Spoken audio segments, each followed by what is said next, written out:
मित्रों नमो नमः। मैं बजरंगी सर आप सभी का संस्कृत साहित्य के इस YouTube चैनल पर बहुत बहुत स्वागत करता हूं। चलिए मेरे दोस्त, हम लोग महाकवि बाण भट्ट द्वारा विरचित कादंबरी का एक अंश है सुकनासोपदेश, जिसको हम लोग पढ़ रहे हैं।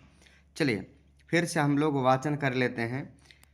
एवं समतिक्रामत्सु केषुचित् दिवसेषु राजा चन्द्रापीडस्य यौवराज्याभिषेकं चिकीर्षुः प्रतिहारानुपकरणसंभारसंग्रहार्थं वादिदेश समुपस्थित यौवराज्याभिषेकं च तं कदाचित् दर्शनार्थम् आगतम् आरूढविनयमपि विनीततरन्निच्छन् कर्तुं सुकना सह सविस्तरम् उवाच। अच्छे से आप लोग वाचन करते चलिएगा। बहुत महत्वपूर्ण ग्रंथ है सुकनासोपदेश, जहाँ से आपके परीक्षा में बहुत सवाल बनते हैं। चलिए।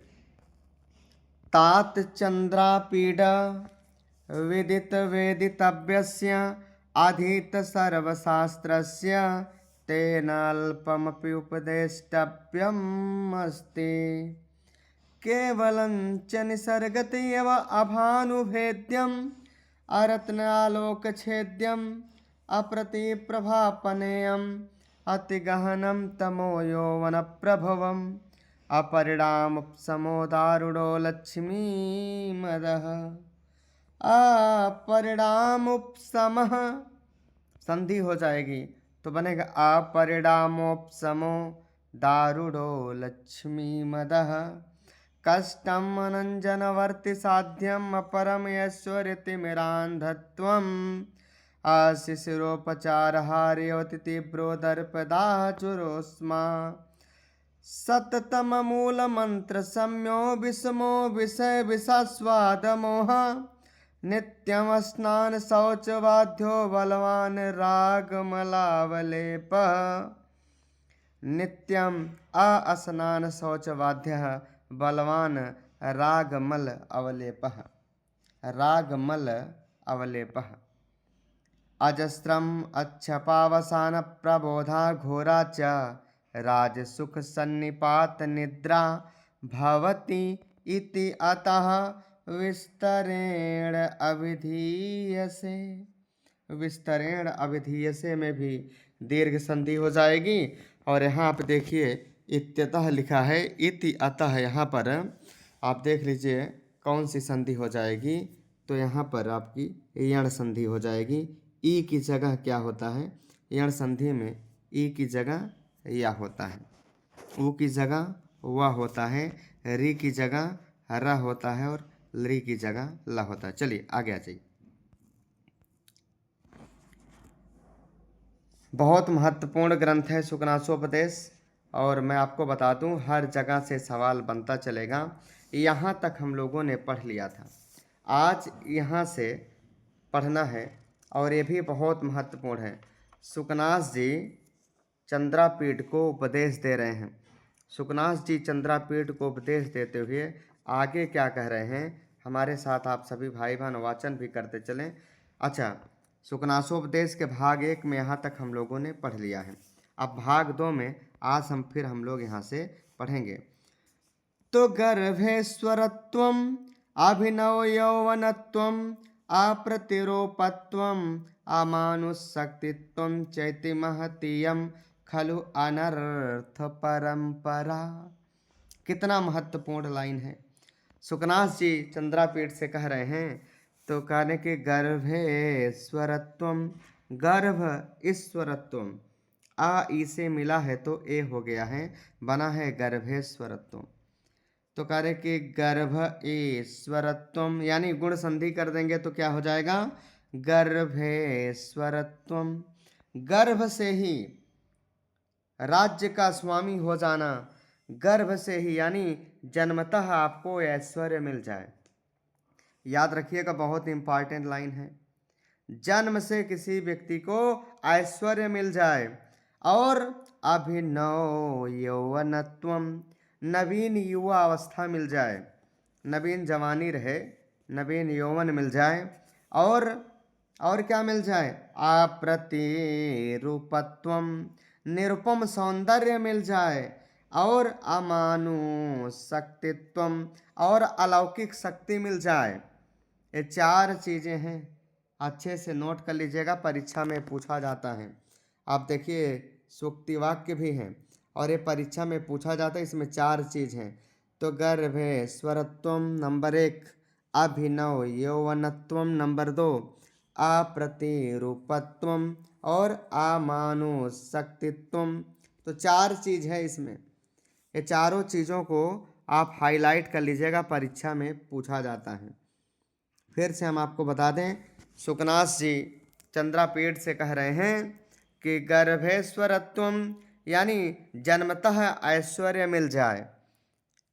और ये बात बहुत कम लोगों के लिए होता है कि पता लगा गर्भ से ही आप किसी ऐश्वर्यत्व का, किसी राज्य का, किसी स्वामी का ना, किसी राज्य का आप स्वामी हो जाएं। आप जरा बताइए, राजा तारापीठ का यह पुत्र जब जन्म लिया होगा तभी क्लियर हो गया होगा कि यही आगे चल करके सम्राट बनेगा। रानी विलासवती के गर्भ से पैदा हुआ यह पुत्र, यही पुत्र ही राज्य बनेगा, राजा बनेगा, राज्य का मालिक होगा। तो ये पहले से क्लियर हो गया था। तो ये पहला हो गया। तो गर्भेश्वरत्वम, अभिनव यौवनत्वम, अभिनव यौवनत्वम, नवीन युवा अवस्था रहे, नव यौवना रहे, और अप्रतिरूपत्वम, अनुपम सौंदर्य रहे, अनुपम सौंदर्य रहे, निरुपम सौंदर्य रहे, और अमानुषक्तित्वम, अमानुषक्तित्वम रहे यानी अलौकिक सामर्थ्य रहे। तो कह रहे हैं कि च इति महतीयम खलु अनर्थ परंपरा, इति इयम खलु महतीयम अनर्थ परंपरा। इति इयम, इति माने है, इयम माने यह, इयम माने ये जो अभी आपने चारों देखा, ये चारों क्या हैं, महतीयम अनर्थ परंपरा हैं, बहुत बड़ी अनर्थों की परंपरा है, बहुत बड़े अनर्थ के कारण हैं। ये चारों बहुत बड़े अनर्थ के क्या हैं, ये चारों बहुत बड़े अनर्थ के कारण हैं। और सर्व अभिनयानाम एकैकमपि येषाम् आयतनम किमुत समवायः। कारण कि सर्व अभिनयानाम एक एक, अगर हम यहाँ पे संधि कर देना तो बनेगा एक एक, एक धन एक ना, एक और एक में अगर हम संधि कर दें तो क्या बनेगा, एक एक ना। तो कहें सर्व अभिनयानाम एक एकम अपि, एक एकम अपि येषाम् आयतनम। करें सर्व अभिनयानाम, सभी अभिनयों का, सभी दुराचार्यों का, एक एक अपि, एक ही अकेला, एक ही क्या है, येषाम् आयतनम, घर है, आयतन माने होता है घर, येषाम् आयतनम, इनमें से एक ही दुराचार्यों का घर है, एक अकेला, याद रखिएगा, इसमें से केवल एक कुछ भी हो जाए, चाहे गर्भेश्वरत्वम हो जाए, चाहे अभिनव यौवनत्वम हो जाए, चाहे अप्रतिरूपत्वम हो जाए, चाहे अमानुषक्तित्वम हो जाए, इसमें से एक एक अकेला ही, याद रखिएगा, इनमें से एक एक भी क्या है, अशिष्टताओं का निवास स्थान है। और कैसे, संपूर्ण अनिष्टताओं का, संपूर्ण, यहाँ लिखा ना कि सर्व अभिनयानाम, सभी अभिनयों का, संपूर्ण अशिष्टताओं का क्या है, आयतनम है। तो सर्व अभिनयानाम आयतनम, संपूर्ण अभिनयों का, संपूर्ण अशिष्टताओं का घर है। लिखा है कि अभिनया नाम के बाद देखिएगा, एक एकम अपि येषाम्, एक एकम अपि, एक एक भी, अकेला, इन सब में एक एक, अकेला अगर कोई एक है ना, तो संपूर्ण अनर्थों का, संपूर्ण अशिष्टताओं का, संपूर्ण दुराचरणों का क्या है, घर है। और कहा किमुतु समवाय, समवाय अगर ये चारों समूह में किसी के पास रहें, अगर ये चारों किसी के पास हो जाएं, आप बताइए चारों अगर अकेले किसी के पास हो जाए तो क्या कहना। इनमें अगर चारों जिस व्यक्ति के पास रहेंगे ना, उसमें अशिष्टतापूर्ण आचरण तो आ ही जाएगा। अगर वो चाहे कि न आए तो ऐसा हो नहीं सकता, अशिष्टतापूर्ण आचरण कर ही देगा। तो ये बात समझा रहे हैं कौन, ये बात समझा रहे हैं चंद्रापीठ को। कौन समझा रहे हैं, सुकनास जी। तो पहला हो गया गर्भेश्वरत्वम, ये पहला है, नोट कर लीजिएगा। और ये दूसरा है अभिनव यौवनत्वम, दूसरा है अप्रतिरूपत्वम, तीसरा है अमानुषक्तित्वम, ये चौथा है। इसमें से केवल एक अकेला ही ना संपूर्ण दुराचार्यों का घर है। एक अकेला अगर रहेगा ना तो संपूर्ण अशिष्टता का घर है। कार्य कि अगर चारों मिल जाए, अगर चारों रहे ना, किमुत समवाय, इनके समूह का क्या कहना, इनके समूह का क्या कहना। अर्थात अगर ये चारों किसी के पास रहेंगे ना, वह व्यक्ति अगर ना चाहे कि हम अशिष्ट ना हो, ऐसा हो नहीं सकता, ना चाहते हुए भी वो अशिष्टता का आचरण कर लेगा। तो बिल्कुल आगे आ जाइए। यौवनारंभे च प्रायः शास्त्र जल प्रक्षालन निर्मलापि कालुष्यमुपयाति बुद्धि। बहुत इंपॉर्टेंट लाइन है, फिर से मैं आपको बता दूं, बहुत इंपॉर्टेंट लाइन है। यौवनारंभे च, युवावस्था के आरंभ में, युवावस्था के आरंभ में, यौवनारंभे च, युवावस्था के आरंभ में कहा कि प्रायः, प्रायः क्या होता है, शास्त्र जल प्रक्षालन, शास्त्र रूपी जल के प्रक्षालन से, याद रखिएगा, शास्त्र रूपी जल के प्रक्षालन से। किसको, निर्मलापि बुद्धि, जो निर्मल हुई बुद्धि होती है ना, वो कालुष्यम उपयाति, कलुषता को प्राप्त कर जाती है। युवावस्था के प्रारंभ में प्रायः ये देखा जाता है, अधिकतर ये देखा जाता है कि शास्त्र रूपी जल से धुल जाने के कारण निर्मल हुई बुद्धि जो होती है ना, वो कालुष्यम उपयाति, कलुषता को प्राप्त कर जाती है। हाईलाइट कर लीजिएगा, परीक्षा में पूछा जाएगा, सवाल दे देगा। यौवनारंभे च प्रायः शास्त्र जल प्रक्षालन निर्मलापि बुद्धि, आगे डाट डाट डाट कर देगा, तो ऑप्शन में रहेगा कालुष्यम उपयाति, इसी को आपको भरना है। तो याद रखिएगा, ये हर लाइन बहुत इंपॉर्टेंट है। हम लोग एक दिन में 2 ही 3 पैराग्राफ पढ़ेंगे, पर बहुत विधिवत पढ़ेंगे। अभी हम आपको बताएंगे कहाँ कहाँ और क्या प्रश्न बनेगा। चलिए, तो बोलिए गर्भेश्वरत्वम अभिनव यौवनत्वम अप्रतिरूपत्वम आमानुषक्तित्वम चैति खलु महतीयम अनर्थ परंपरा सर्वविनयानामेकैकमपि येषामायतनम् किमुतो समवायः यौवनारंभे च प्रायः शास्त्रजल प्रक्षालन निर्मलापि कालुष्यमुपयाति बुद्धि। युवावस्था के प्रारंभ में प्रायः शास्त्र रूपी जल से प्रक्षालित की हुई जो निर्मल बुद्धि होती है ना, वो भी कालुष्यता को प्राप्त कर जाती है। ये बात सत्य भी है। वो भी आप देखिएगा कि युवावस्था में व्यक्ति का चरित्र, वो चरित्र भ्रष्ट होने के ज़्यादा चांस होते हैं। यहाँ सुकनास जी एक बहुत बड़ी बात बता रहे हैं। कहते हैं कि यौवनारंभे च प्रायः शास्त्र जल प्रक्षालन निर्मल, शास्त्र जल प्रक्षालन निर्मल अपि बुद्धि, निर्मल और अपि में दीर्घ संधि हो जाएगी, बनेगा निर्मलापि बुद्धि।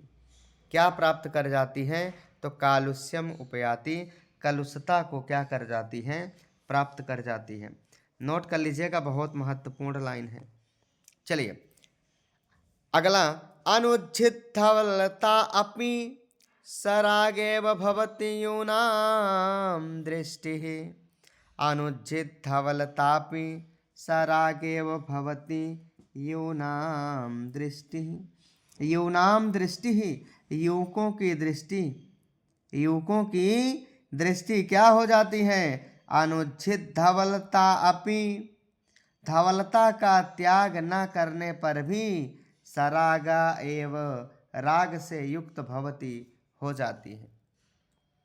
याद रखिएगा, यूनाम दृष्टि सरागेव भवती, यूनाम दृष्टि सरागेव भवती। युवकों की दृष्टि क्या हो जाती है? राग युक्त हो जाती है। और लिखा कब? अनुज्झित धवलता अपि, अनुज्झित धवलता अपि, युवकों की दृष्टि सफेदी को न छोड़ने के कारण राग युक्त हो जाती है। युवकों की दृष्टि, यूनाम दृष्टि यानी युवकों की दृष्टि, अनुज्झित धवलता अपि, उज्झित धवलता और अनुज्झित धवलता यानी स्वच्छता का त्याग न करने पर भी, धवलता का त्याग न करने पर भी सरागा भवती, राग से युक्त हो जाती है, दोष से युक्त हो जाती है, ऐसा कह लीजिए। युवकों की दृष्टि सफ़ेदी को छोड़ने के कारण न अनुचित का मतलब होता है कि ना छोड़ना, ना एक होता उज्जित और एक होता अनुचित। तो स्वच्छता का त्याग न करना, ना स्वच्छता का या सफेदी का त्याग न करना। तो कहें कि यूनाम दृष्टि, युवकों की दृष्टि कैसी होती है? युवकों की दृष्टि अनुज्झित धवलतापि यानी सफेदी को न छोड़ने के कारण सरागेव भवती, राग युक्त हो जाती है, ना अनुराग युक्त हो जाती है। आगे आ जाइए। तो सवाल पूछेगा, अनुज्झित धवलतापि सरागेव भवती यूनाम दृष्टि, ये पंक्ति बहुत इंपॉर्टेंट है। दे देगा यूनाम दृष्टि सरागेव भवती, तो अनुज्झित धवलतापि, या फिर यूनाम दृष्टि अनुचित धवलतापि भवती क्या हो जाती हैं? तो सारागेव। तो किसी भी तरह से सवाल पूछे तो पूरी पंक्ति आप बहुत अच्छे से क्या करिएगा? याद करते चलिएगा। इसमें दे देगा यूनाम दृष्टि अनुचित धवलतापि भवती, तो आपको क्या मारना है? सरागेव मारना है। याद रखिएगा, बहुत महत्वपूर्ण है, कर लेंगे, परीक्षा में आएगा। बहुत आराम से पढ़ते चलिएगा।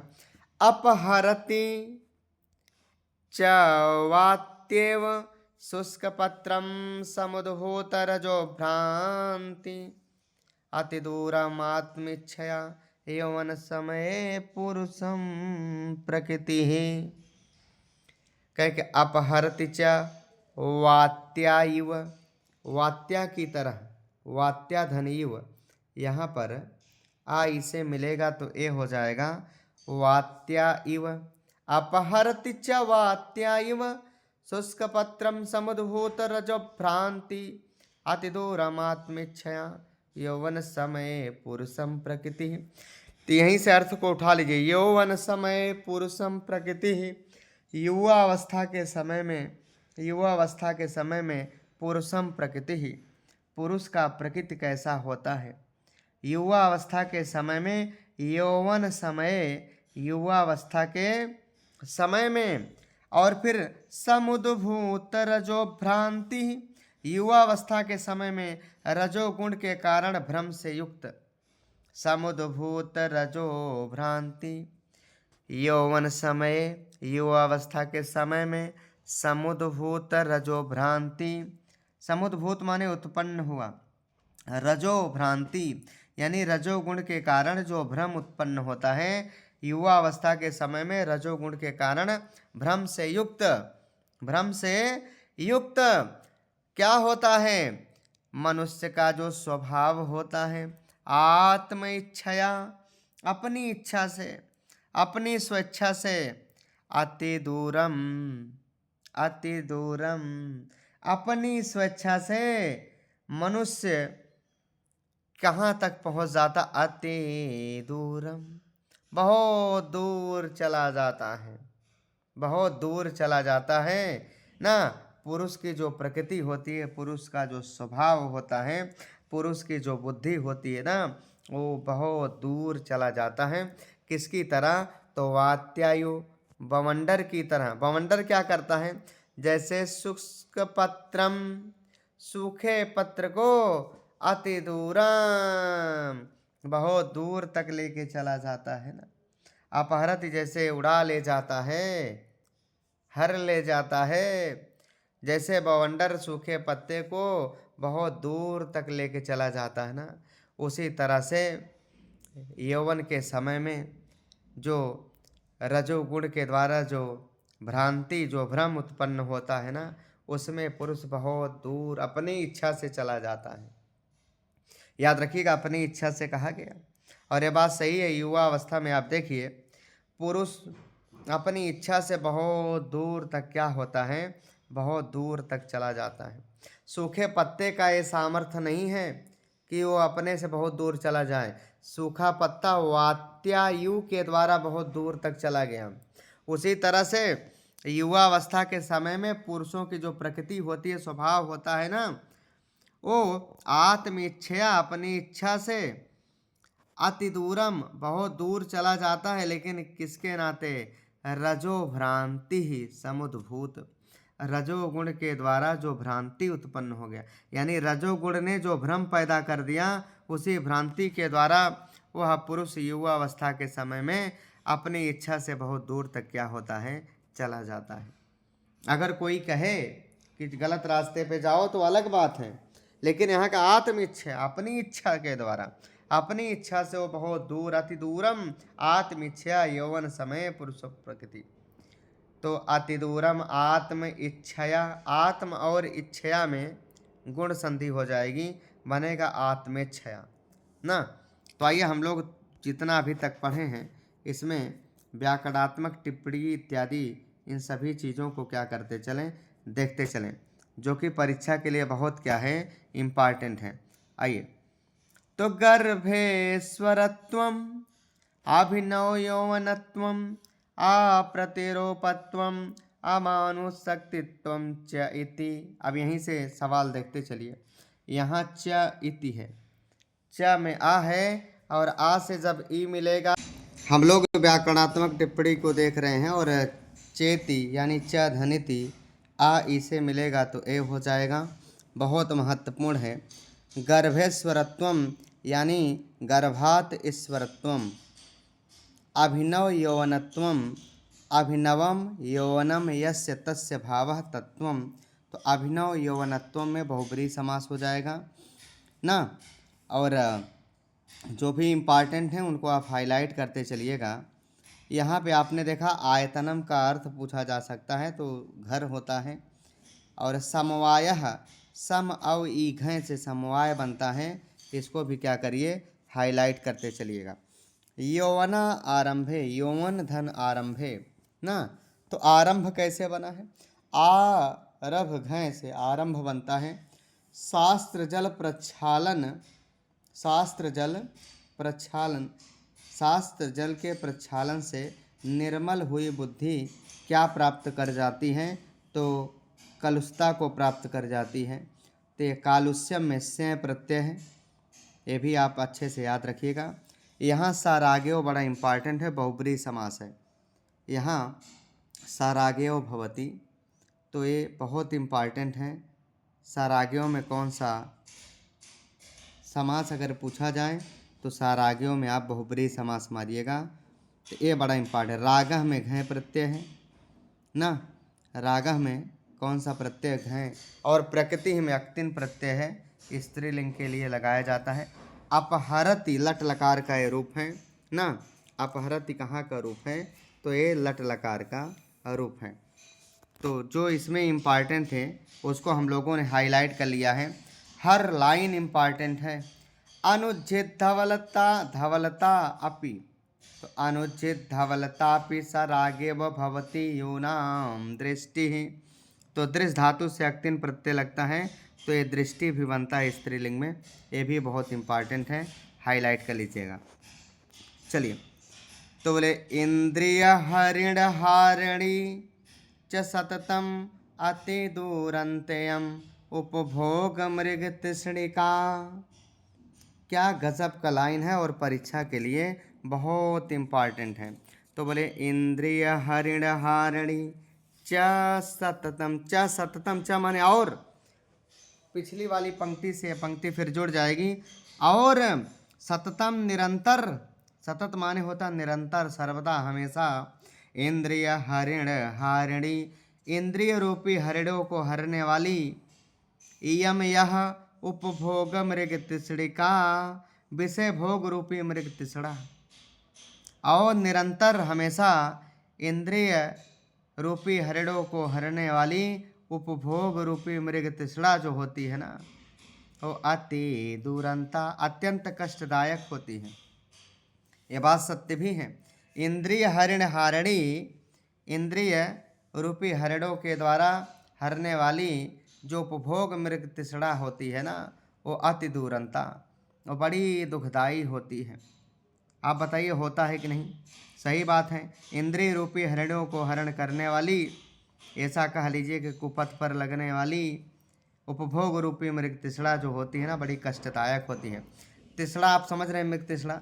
देखिए गर्मी के समय में आप देखते होंगे बहुत दूर तक जो राजस्थान इत्यादि में आप देखते होंगे, तो जो मृग तिसड़ा मुझसे कहते हैं ना कि आप देखेंगे लगेगा कि उधर पानी है, पर वहाँ जाएंगे तो आपको पानी नहीं मिलेगा।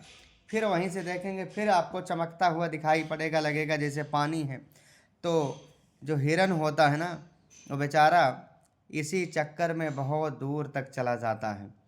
लास्ट में उसे पानी, एक तो प्यासा रहता है और उस पानी के चक्कर में वो मृगतृष्णा को देखते हुए बहुत दूर चला जाता है। तो देखिए गर्मी के समय में बहुत हर जगह ऐसा लगता है कि आगे पानी। आप रोड पे चलते हैं ना, तो रोड पे भी इसे चमकता है, लगता है कि सड़क पे पानी गिरा है, पर वो पानी रहता नहीं है। यही है क्या ना, आप इस चीज़ को जानते होंगे ना।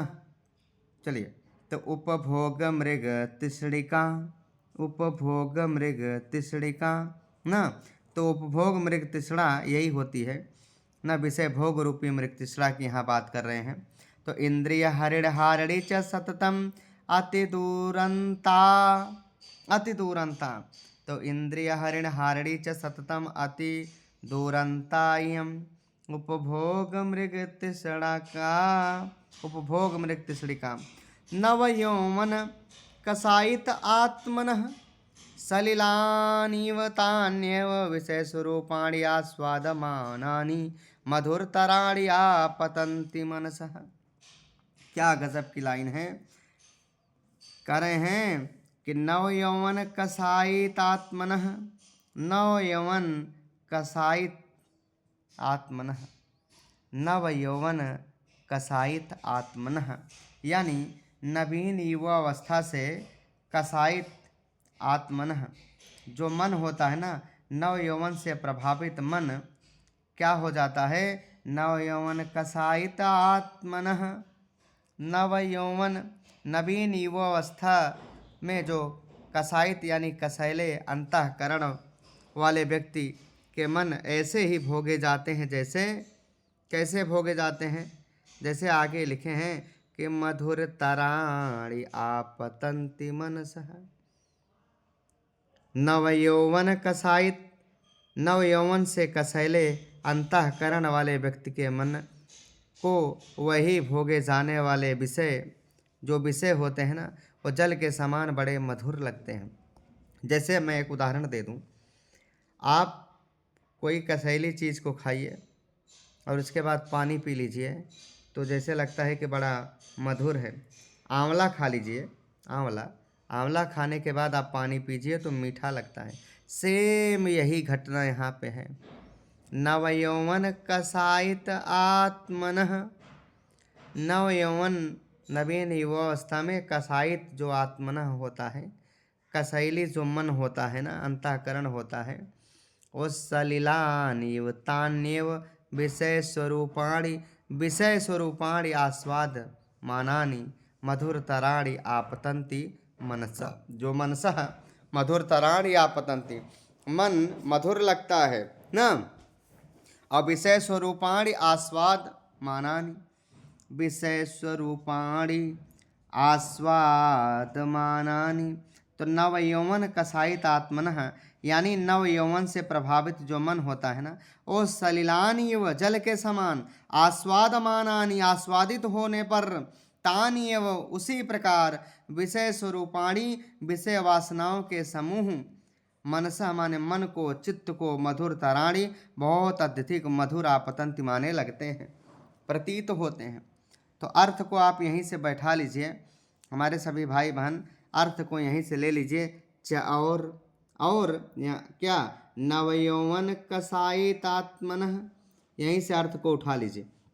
नवयौवन कसायितात्मनः किसकी भांति कहें? सलिलान इव तान्यव, सलिलान इव, सलिलान इव क्या होता है? तो आगे आप यहाँ से ले लीजिए, आस्वादमानानि तानि एव विषय स्वरूपाणि मनसः मधुरतराणि आपतंति।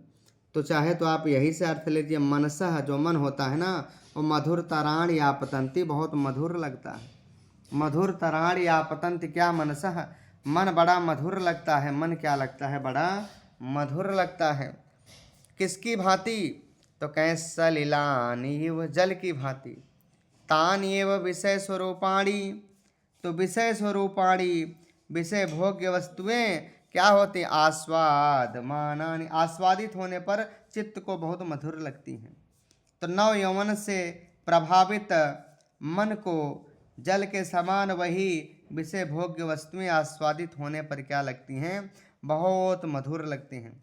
जैसे कोई कसैला पदार्थ खाने के बाद वो जल ग्रहण करता है तो बड़ा मीठा लगता है, सेम उसी प्रकार से दिशा भ्रम के सदृश अगर कुपथ पे लगने वाली अनुचित कार्य कराने वाली विषय वासनाएं व्यक्ति को आसक्ति पर क्या करती हो? लेके चली जाती है। तो नास्यति च दिगमोह इव उन्मार्ग प्रवर्तकः पुरुषम अत्यासंगो विषयेषु, पुरुषम अत्यासंगो विषयेषु। याद रखिएगा, ये वाली लाइन भी आपके परीक्षा के लिए बहुत इम्पॉर्टेंट है। ये लाइन भी बहुत इम्पॉर्टेंट। उसी प्रकार जो विषय वासनाएं होती हैं, विषय वासनाएं क्या करती हैं? नाशयति च दिगमोह इव उन्मार्ग प्रवर्तकः पुरुषम अत्यासंगो विषयेषु, विषयेषु जो विषय वासनाएं होती हैं जिसका कोई स्वाद नहीं है, युवा अवस्था के कारण उसमें स्वाद आने लगता है और वो कुमार्ग की ओर बढ़ करके, कुमार्ग पे चल करके दिशा भ्रम की भांति क्या करता है? विषयों में बहुत अधिक लगाव होने के कारण वो नाशयति, वो नष्ट हो जाता है। क्या हो जाता है? वो नष्ट हो जाता है, या फिर ऐसा कह लीजिए विषय वासनाओं से वो नष्ट हो जाता है। विषय वासनाओं से क्या हो जाता है? वो नष्ट हो जाता है। विषय वासनाओं में अत्यधिक आसक्ति पुरुष को क्या कर देती है? नष्ट कर देती है, उसे दिग्भ्रमित कर देती है। तो नाशयति च दिग्मोह, दिग्मोह कर देती है। अब यो उन्मार्ग प्रवर्तकः पुरुषम अत्यासंगो विषयेषु, विषयेषु याद रखिएगा, दिग्मोह यो उन्मार्ग प्रवर्तकः, यहीं से अर्थ को ले लीजिए, दिग्मोह यो उन्मार्ग प्रवर्तकः।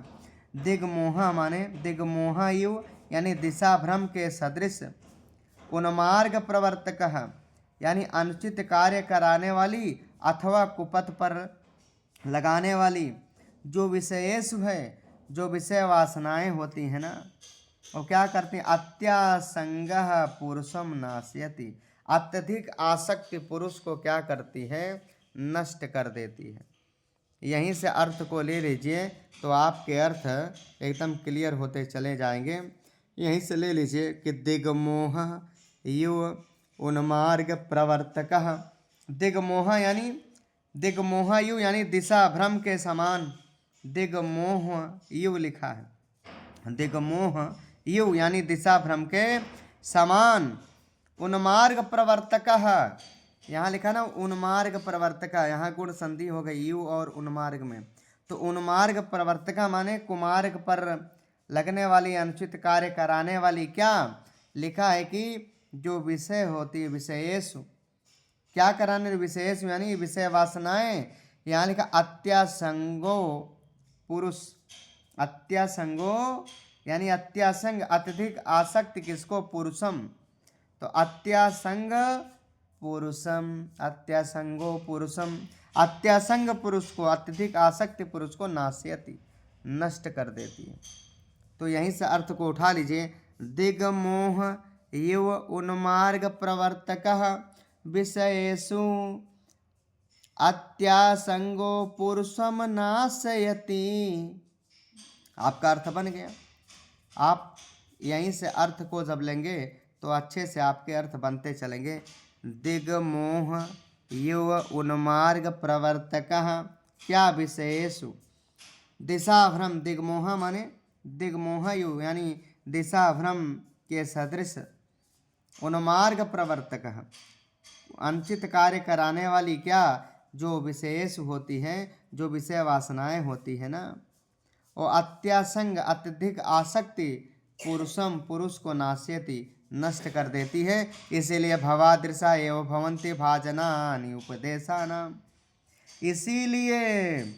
इसीलिए सुकनास जी चंद्रापीठ से कह रहे हैं कि हे वत्स, भवादृशाः एव जनाः उपदेशानां भाजनानि भवन्ति, यानी आप जैसे लोग ही उपदेशों के पात्र होते हैं। आप जैसे लोग क्या होते हैं, उपदेशों के पात्र होते हैं। भवादृशा आप जैसे लोग, भवादृशा कौन, आप जैसे यानी चंद्रापीठ आप जैसे लोग उपदेशानाम भाजनानि एव भवन्ति, उपदेशों के भाजनानि होते हैं। उपदेशानाम भाजनानि भवन्ति यानी उपदेशों के भाजन यानी पात्र होते हैं। अपगत मलेहि मनसि स्फटिक मणौ युव रजनीकर गभस्तयो विसन्ति सुखेन उपदेश गुणाः। लिखा है कि सुखेन उपदेश गुणाः। अपगत मलेहि, अपगत मले यानी जिसका मल चला गया है, जिसका मल चला गया है। अपगत मले जिसका अंतःकरण निर्मल हो गया है। और स्फटिक मणौ युव, स्फटिक मणि की तरह रजनी कर गभस्तयः विसन्ति सुखेन उपदेश गुणाः। तो अपगत मले ही मनसी, अपगत मल में, अपगत मले यानी जिसका मल चला गया है, ऐसे मनसी ऐसे मन में सुखेन उपदेश गुणाः विसन्ति, जो उपदेश गुणा उपदेश के गुण होते हैं ना, सुखेन विसन्ति सुखपूर्वक उसमें प्रवेश कर जाते हैं। जिसका मल निर्मल है ना, जिसका मल स्वच्छ है, उसके मन में उपदेश के गुण सुखपूर्वक चले जाते हैं। याद रखिएगा, ये भी लाइन बहुत इम्पॉर्टेंट है। यहाँ पर सबसे महत्वपूर्ण बात है स्फटिक मणौ इव, आव की जगह आव हो गया है, आयादी संधि है। इस चीज़ को आप बहुत अच्छे से क्या करिएगा, नोट कर लीजिएगा। अब यहाँ देखिए, कहे अपगत मले ही मनसी, ही माने क्योंकि अपगत मले मनसी, जिसका मल चला गया है ऐसे मन में, यानी जिसका मन बड़ा शुद्ध हो गया है, जिसके अंतःकरण बड़े निर्मल हो गए हैं, जिनके मन का मल नष्ट हो गया है, उन्हीं के मन में सुखेन उपदेश गुणाः विसन्ति, यानी उपदेश गुणाः सुखेन विसन्ति, उपदेश गुणाः सुखेन विसन्ति, उपदेश के गुण बहुत अच्छी तरह से चले जाते हैं, उपदेश के गुण बहुत अच्छे से प्रवेश कर जाते हैं। किसकी भांति, तो कहें स्फटिक मणौ युव, स्फटिक मणि की तरह। स्फटिक मणि में क्या होता है, जैसे रजनीकर गभस्तयः, जैसे रजनीकर यानी चंद्रमा के जो किरणें होती है ना, बहुत आसानी के साथ प्रवेश कर जाती हैं, उसी तरह से जिसका मल चला गया है, जिसका अंतःकरण बड़ा शुद्ध हो गया है, जिसका चित्त बड़ा साफ सुथरा हो गया है, उसके मन में उपदेश के गुण बहुत आसानी से प्रवेश कर जाते हैं। ये बहुत इम्पॉर्टेंट लाइन है, याद रखिएगा हमारे सभी भाई बहन, ये भी लाइन बहुत महत्वपूर्ण है। जिसका अंतःकरण निर्मल है, ऐसे व्यक्ति के मन में गुणकारी उपदेश बड़े सरलता से प्रवेश कर जाते हैं। जैसे स्फटिक मणि में चंद्रमा की किरणें बड़ी आसानी के साथ प्रवेश कर जाती हैं, उसी तरह से वो प्रवेश कर जाती हैं। तो ये भी बहुत महत्वपूर्ण लाइन है आपके परीक्षा के लिए। हर जगह से सवाल बनेगा, हर जगह से यहाँ पे सवाल बनेगा। तो भवादृशा में, भवादृशा कौन, तो याद रखिएगा आप जैसे लोग कौन, भवादृशा एव आप जैसे लोग ही, अर्थात चंद्रापीठ जैसे लोग ही। तो ये भी बहुत महत्वपूर्ण है, इसको भी आप हाईलाइट कर लीजिएगा। जहाँ जहाँ इम्पॉर्टेंट है, स्फटिक मड़व यू में उपमा अलंकार है, स्फटिक मड़व यू में यहाँ आप देख लीजिए उपमा अलंकार है, इसको भी आप हाईलाइट कर लीजिएगा। ठीक है, तो जहाँ जहाँ इम्पॉर्टेंट टिप्पणियाँ हैं हम आपको बताते चल रहे हैं। उपदेशानाम भाजनानि भवन्ति, तो भवन्ति आप जान ही रहे, भवति भवतः भवन्ति। अपगत मले यानी बहुब्रीहि समास हो जाएगा, अपगत मलः यस्मात् तादृशे बहुब्रीहि समास, यानी जिसके मल चले गए हों, यानी जिसका अंतःकरण स्वच्छ हो गया हो, ऐसा कह लीजिए। तो रजनीकर गभस्तयः ना, तो रजनीकर, तो आप जान ही रहे रजनीकर का मतलब क्या होता है, चांदनी चंद्रमा ना, तो चांदनी चंद्रमा की गभा किरणें। चलिए, तो इसमें भी जो बड़े इम्पॉर्टेंट थे उसको भी हम आपको क्या कर दिए हैं, बता दिए। आपतंती, तो आपत लट लकार प्रथम पुरुष का बहुवचन हो जाएगा। प्रवर्तकः, प्रवृत ऋच से ना अड़ौल प्रत्यय लगेगा तो प्रवर्तक बन जाएगा। और इसमें भी अपगत मले, तो अपगम अक्त प्रत्यय है अपगत मले में। स्फटिक मड़व युव ना, तो अभी हमने बताया अयादि संधि हो जाएगा ना, तो ये बड़े इम्पॉर्टेंट हैं।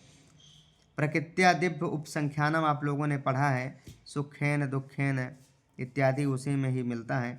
तो सुखेन आप देखिए ना, सुखेन दुखेन ना, चलिए, तो ये भी बहुत महत्वपूर्ण था। सुखेन उपदेश, यहाँ पे आप देखिए, अगर मैं इसको हाईलाइट कर दूँ, सुखेन और उपदेश, आ के बाद ऊ है, आ ऊ से ओ हो गया, यहाँ गुण संधि है, तो यहाँ आप गुण संधि कर लीजिएगा।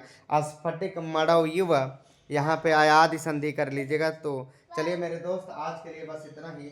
कैसा लगा वीडियो कमेंट करके आप ज़रूर बता दिया करिएगा। मेरी कोशिश है कि प्रत्येक दिन हम आपको एक एक दो दो पैराग्राफ सुकनासो उपदेश का बहुत विधिवत तरीके से पढ़ाते रहेंगे। तो चलिए मेरे दोस्त, आज के लिए बस इतना ही। जो भाई बहन चैनल को सब्सक्राइब नहीं किए हैं, लाइक नहीं करते हैं, शेयर नहीं करते हैं, कृपया आप चैनल को सब्सक्राइब कर दें, जिससे कि अच्छा, अगर आपको वीडियो का नोटिफिकेशन ना मिल पाता हो तो आप संस्कृत सरिता बजरंगी सर के नाम से जो टेलीग्राम बना हुआ है उस पर बिल्कुल जुड़ सकते हैं। चलिए मेरे दोस्त, आज के लिए बहुत महत्वपूर्ण पंक्ति को लेकर के हम आए हैं, चूँकि पूरा सुकनासोपदेश बहुत इंपॉर्टेंट है। तो चलिए मेरे दोस्त, बहुत बहुत धन्यवाद। नमो नमः।